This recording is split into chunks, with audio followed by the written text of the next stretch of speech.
Derrière chaque visage croisé dans la rue se cache une histoire tout à fait incroyable. Salut la team Georgie, peu importe l'heure à laquelle vous tombez, c'est juste pour votre première fois. Et même si c'est pas votre première fois de tomber sur notre émission, n'hésitez pas à vous abonner. Et surtout que c'est la communication pour équiper à toutes les autres vidéos en exclusivité. Il y a un monsieur qu'on a en train de le suivre depuis. Je vous assure, c'est un cas tellement délicat. Vous ne pouvez même pas imaginer à quel point, quand vous allez voir la vidéo là, il a pris la route là. J'espère aussi qu'il n'a pas piqué en plus. Ah, c'est comme s'il ne voit personne. Il faut un peu qu'on rôde un peu pour pouvoir le rattraper. On court un peu pour l'attraper. C'est comme si le gars a zoné, il a zoné. Il ne sait même pas s'il a rentré ici ou pas. Bonsoir mademoiselle. Excusez-moi un peu. Bon, désolé pour la caméra, pardon. Ça ne te dérange pas qu'on filme? D'accord. Tu as vu un monsieur partir qui avait un maillot du Cameroun. Tu viens d'arriver ici. Putain. Non, c'est que je ne sais pas s'il est en ou s'il est parti là. Je sais pas. Et j'ai une question. Tu fais quoi sur le soleil? En pleine 12 heures, tu fais quoi sur le soleil? Parce que quand même, zoom un peu aussi. Désolé, sans téléphone. Zoom un peu. C'est quoi on a sur ta peau? Une maladie. Une maladie? On a lancé. Une maladie qu'on a lancée. Attends. On va gérer ton cas ici là. Le gars là, il va attendre. Bon, je sais pas, permets-moi de mettre. Moi je m'appelle en fait Georgie, je suis youtubeur. Je fais des contenus en fait d'histoire de rue. Donc, comme je dis souvent, tu peux un peu te lever. Voilà. Et tu vas un peu essayer de parler pour que le micro puisse te capter. Et vraiment, tout à l'heure quand il se passait, j'ai même pas eu le temps. C'est quand je guette comme ça, je guette bien, je vois ta peau, ta couleur de peau, et me dit, mais c'est quoi ça? Bon les gars, on va un peu essayer de plus en discuter. Bon, quand même, n'hésite pas à bien zoomer pour que les gars de la diaspora puissent voir. Bon, il y a un monsieur qui est tenté de suivre là, et puis on est tombé sur la bonne demoiselle, elle était assise là. Je sais pas c'est quoi tu peux au soleil. Tu as recommandé de placer au soleil. Mais tu es une belle femme, tu peux pas au soleil. Ah, juste, je me suis assise là parce que je savais pas. Je suis assise là pour. En fait, c'était juste parce que je voulais. Je suis un peu stressée là. Tu es stressée? Oui. Bon, dis-nous, qu'est-ce qui s'est passé pour que ta peau change? Parce qu'on te voit, on sait que tu es physiquement, on voit que tu es une belle femme, mais qu'est-ce qui s'est passé?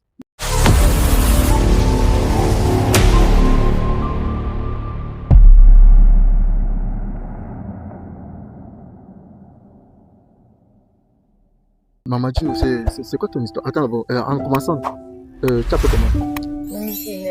Louis Inès. Oui. D'accord. Tu es d'où? Tiens. Oui. D'accord. Et tu as quel âge actuellement? 20 ans. Tu as 20 ans? Oui. Et qu'est-ce qui est arrivé à ta vie? Explique-nous un peu plus l'histoire. Bon, en fait,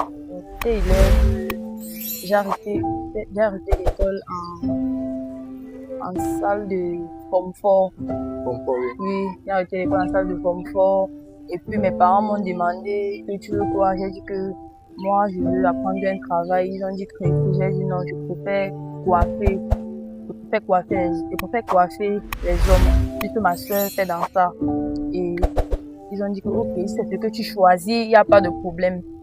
Ils m'ont fait. Bon, j'ai arrêté l'école. Ils ont dit que non, je fais la coiffure. J'ai juste parti bien faire, mais arrivé, j'ai fait la coiffure comme 1 an. Quand je connaissais déjà bien coiffé, il y a un gars en fait qui travaille à l'hôpital, qui m'a demandé, il est venu se coiffer, mais donc il me regardait, il faisait son style de fille, son style de femme. Et puis, moi je disais, il m'a demandé, et toi, qu'est-ce que tu dis? Moi je lui ai dit que non, je ne suis pas venue ici pour ça, moi je suis venue ici pour le travail. Et la période, comme tu savais que ça depuis 1 an, tu savais que tu avais quel âge à la période là? À la période, j'avais 18 ans. Tu avais 18 ans? Oui. Et lui, donc, c'était un monsieur? Oui, c'était pas un monsieur, c'était un gars comme, même, il nageait dans les 25 ans comme ça. Oui. Et c'était où comme ça? À Yaoundé. Yaoundé? Où précisément Yaoundé? Emana. À Emana? Oui, Emana, non, Yaoundé, Emana.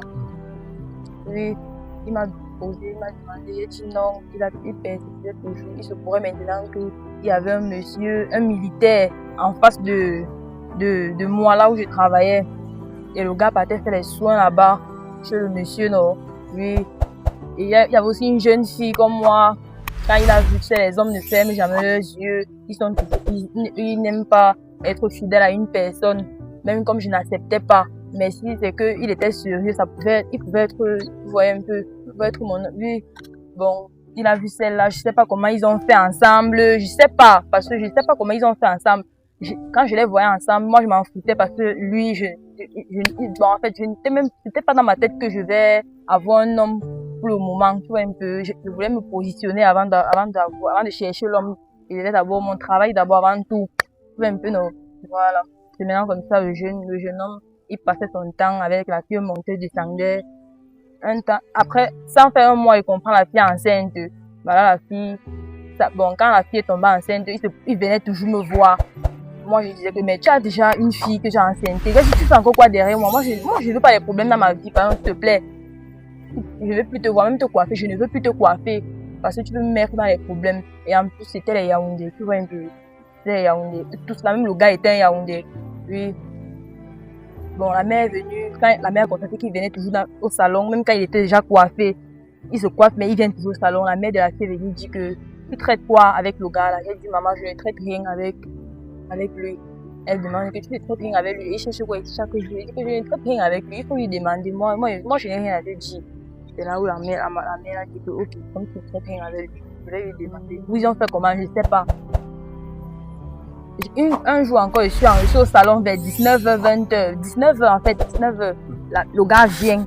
Quand le gars vient, la mère, on a fait de causer. Donc, on causait, il jetait les sales blagues, lui, il faisait les causeries inutiles. La mère est encore sortie là-bas pour la deuxième fois. Elle dit que je t'ai demandé l'autre jour que tu faisais quoi ici. Tu m'as dit que tu ne fais rien ici. Vous voulez voir avant d'accepter. C'est comme ça que le gars dit que mais moi je ne traite rien avec elle. Je suis assise là, je ne traite rien avec elle. C'est comme ça. La mère est partie. C'est pas le gars. J'ai dit au gars que tu sais quoi. Si je te vois encore ici au salon, ça va. Je ne veux plus. J'ai dit à mes parents l'ont même parlé. Tu sais, les hommes sont têtus. Quand tu parles, ils ne comprennent pas. Ils ne t'aiment pas mes parents. Quand ma mère dit, je veux plus te voir derrière ma fille, parce que ça me dépassait. J'avais dit à ma mère a dit que je ne veux plus te voir derrière ma fille. Oui, le gars, ça lui disait rien. Même le père parlé. Lui, il n'était même pas avec lui. Plus que si c'est quelqu'un, en fait, lui n'était pas avec mes parents. C'était quelques temps après, quand sa mère a averti comme ça a même fait 3 semaines. Je constate qu'il y a un peu là, c'est comme si c'était la chaleur sur mon corps.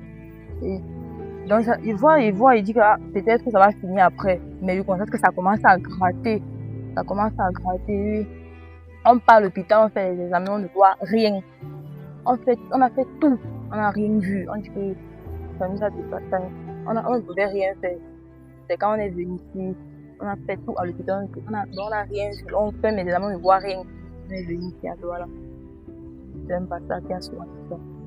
C'est un passage à Douala qui a soigné ça? Oui, mais il a soigné. C'était les blessures, non, les blessures gonflées, oui. Même sur le truc, sur les pieds, non.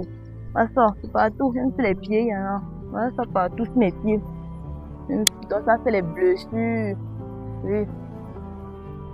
Donc ça a pris tout le corps? Oui, ça a pris tout le corps. Même le visage, ça va être un peu. Parce que voilà, c'est un peu. Ta maman, il faut montrer. Oui, même sur le cou, non, ça a pris tout. Ça prenait tout sur le visage. Tout le corps. Ça a pris tout. Dans mon corps. Bon, je sais pas si c'est là.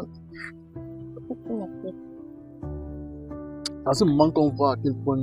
Et quand on a soigné, je pense que. On t'a soigné à quel moment? Quelle année? 2025. Donc 2025. Oui, on a soigné. Donc, au final, on commence ici dehors, on doit soigner les filles et tout le monde. C'est ce qu'on retient de la morale. Bon, un homme te drague. Tu mets les barrières entre l'homme. Maintenant, ça devient que non, la famille opposée vient là, dit ok, on va te lancer pour te prouver. Quand vous faites ça, vous gagnez quoi? Moi, je vais vous poser une question. Rappelez-vous de la vidéo où la mère, à cause de la nourriture, sépare la femme et son frère. À cause de la nourriture, à cause de la viande. J'ai vu les commentaires, les gars sont fâchés, parce qu'elle a quand même dit que mais maman, tu es une vampire, car tu sais pas pour la viande. Aujourd'hui, on voit elle était là. L'homme s'est levé, il a dragué, il a dit qu'elle ne veut pas. C'est comme ça qu'il allait draguer une femme enceinte. Il venait toujours, elle refusait. Il était en taille, il se taquinait. Autant vous voyez quand même les gars mal intentionnés. Et rappelez-vous aussi l'histoire de le gigolo. Il est resté avec une matière plus de 4 ans dans une même maison. Et c'est comme ça que pendant ces 7 ans-là, il chauffait la matière, mais il guettait sa fille. Il préparait son plan jusqu'à le jour où il était prêt. Il doit qu'on l'a attrapé. Vous voyez que, avec tout ce qu'on traverse ici dehors, il faut avoir peur de l'homme. Surtout l'homme noir. Mais. Et quand tu as eu la maladie là, du coup, tu as directement quitté Yaoundé pour venir ça de là. Non. Je n'ai pas quitté Yaoundé. Je suis resté là-bas la maladie. Donc je mourais. C'est quand je mourais même déjà. C'est là où, bon, il y a l'un de mes frères ici qui a dit qu'il a vu un grand-père. Le grand-père a dit que je viens, tu dois là. Il va voir s'il peut se soigner parce que là, c'est déjà, ce n'est plus à son niveau. Mais si c'est qu'il fait sa marche, c'est bien. Et s'il fait sa marche, lui ne sait plus quoi dire. Et s'il fait ça ne marche pas, ça ne fait pas encore, ça ne fait pas facile. Attends un peu. Maintenant, à l'hôpital, vous voyez, on fait tout. Bon, maintenant, lui qui l'a soigné, il a dit que le nom de la maladie, c'était quoi? C'était le truc, non, le zona. Le zona? Oui. As-tu qu'on soigne sur les batailles qui lancent? Oui. Ça fait mal, les gars, parce que moi, je la comprends. Vous savez pourquoi je la comprends? Parce que mon propre père, lui-même, il est décédé de quoi? D'une maladie. D'un truc qu'on avait lancé, qu'on est parti à l'hôpital, on a dépensé plus de 2 millions à l'hôpital, on a fini. Ça va être d'un proche. Ton ennemi ne sait jamais de loin. Il sera toujours à côté de toi en train de t'observer. Le jour où il aura l'occasion, il va frapper. C'est pour ça qu'on dit toujours que garde tous tes ennemis près de toi pour pouvoir mieux les observer. Mieux vaut celui qui connaît, mieux vaut connaître qui est ton ennemi que de marcher avec un traître. Parce que le traître, tu ne peux pas savoir qui va te frapper, quand il va te frapper. Et tu ne peux pas savoir qui est traître. Parce que ton ennemi, au moins tu sais que oui, il va mon ennemi. Mais s'il fait ça, il peut esquiver. S'il fait ça, il peut esquiver. Mais là, ici, on sent la méchanceté, la cruauté. Donc, quand quelqu'un est tellement c'est cruel, maman, ne t'inquiète pas. Je sais que ceux qui regardent la vidéo là, parmi eux, il y a des hommes de bonne volonté, il y a des hommes peut-être qui ont des entreprises ici. Comme tu dis, tu as été à l'école à Fompo. Normalement, étant donné que, puisque nous on est à dépasser nos cours, on se pense que Dieu qui a fait, on a pris la route ici. Oui, le monsieur, en tout cas, nous on sait comment on va le pister. On va le pister, on va le trouver encore. On a fait quand même l'effort, le maximum d'efforts pour tomber sur toi. On est tombé sur toi, on a vu ton cas et c'est que vraiment ça fait mal. Et tu suis pas à la grâce de Dieu. Comme tu étais là, aujourd'hui tu étais là, tu es en train de sécher sous le soleil.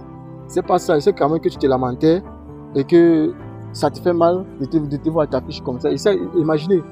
Et vous voyez, là, je vais poser une question. Actuellement, tu fais quoi dans la vie? Non.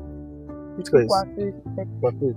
Genre, coiffeuse femme. Oui, coiffeuse femme. Tu fais former toujours. Oui,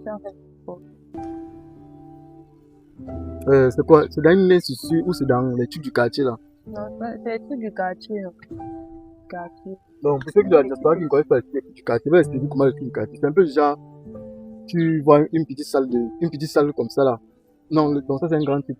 Ici là même autant, il y a maintenant les instituts. Les instituts sont les salles de coiffure VIP là. C'est ça que j'ai dit ici là. Là, tu sors même, tu as une attestation que tu peux aller dans n'importe quel autre institut, tu poses, ça pèse.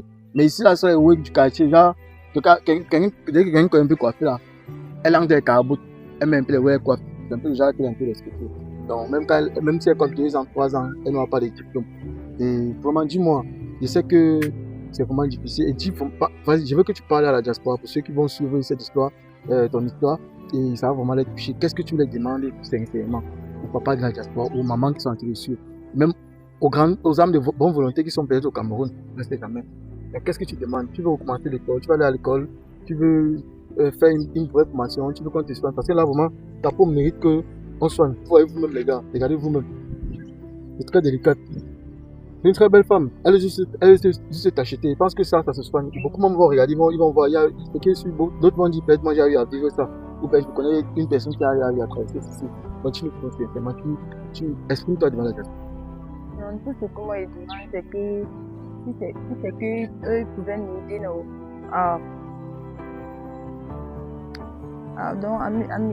m'aider à nettoyer ma peau. Donc c'est tout. Et aussi les salons de coiffure qu'on fait au quartier, c'est que aussi m'aider vraiment. Donc non, n'aie pas peur, regarde. Lâche-toi, tu veux quoi? Si, on va t'aider. N'aie pas peur de ce que tu dis. Parle, ouvre ta bouche. Donc, si c'est que eux, ils pouvaient me soigner la peau, non, donc m'aider pour ma peau aussi là. Ils vont le faire. Ce sont des hommes de bonne volonté et ils aident les gens. Ce ne sont pas des petits qui me suivent, ce sont quand même des grands messieurs, des grandes dames qui me suivent. Donc ils peuvent le faire. Vas-y, dis vraiment, qu'est-ce que tu veux faire dans la vie comme métier? Ou peut-être si tu veux retourner à l'école. Non, je voulais si eux ils pouvaient donc, me mettre dans un salon où on fait plus les choses, parce que ça c'est les choses du quartier et en fait ça ne passe pas comme il faut, non. Il n'y a pas les clients. Donc en fait tu veux te former dans la coiffure, mais plus dans un grand truc. Une industrie. D'accord, je vois. D'accord, je vois. C'est vraiment tout il fait que vous-même qui suivez cette vidéo, si vous n'avez pas resté bras ballants, il sait que vous allez réagir. C'est vraiment tout. Et tu sais quel téléphone actuellement, quoi? Un Android ou... Un Toronto.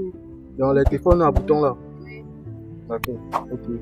Bon là, je passais mon chemin, comme on dit souvent, Dieu sait faire ses grâces. Aujourd'hui nous sommes dimanche, nous sommes précisément le... Ils sont au Canada.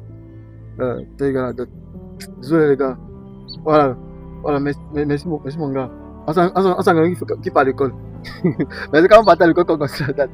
Nous sommes aujourd'hui le 29 mars 2026. Nous sommes aujourd'hui le 29 mars 2026 précisément. Je montre l'heure les gars parce que je ne vais pas parler pour moi. J'ai dit tout à l'heure quand tu as dit, actuellement il est à peine... Il est 13h. Donc on a commencé la vidéo depuis, vous voyez, il est 13h. Donc on a commencé cette vidéo à 12h. On est à plein soleil, vous voyez comment ça chauffe. Vous voyez comment on se sacrifie, on fait les choses comme ça là. Pendant que d'autres sont dans les bureaux climatisés, mais nous on passe sur le terrain, on met les enquêtes. Et pour vous les gars, et voici votre petite soeur, voici votre fille, elle a vraiment besoin d'aide. Et c'est pour ça que nous supplie vraiment nos papas, nos grands frères de la diaspora à venir en aide à cette fille. Elle a vraiment besoin d'aide. Merci pour ceux qui ont suivi la vidéo, n'hésitez pas à bras ballants et contactez le lien qui s'affiche en bas d'écran. Et aussi pour notre projet, la conquête de Georgie, n'hésitez pas à nous soutenir parce que bientôt les vidéos seront en exclusivité. Caméraman, coupez!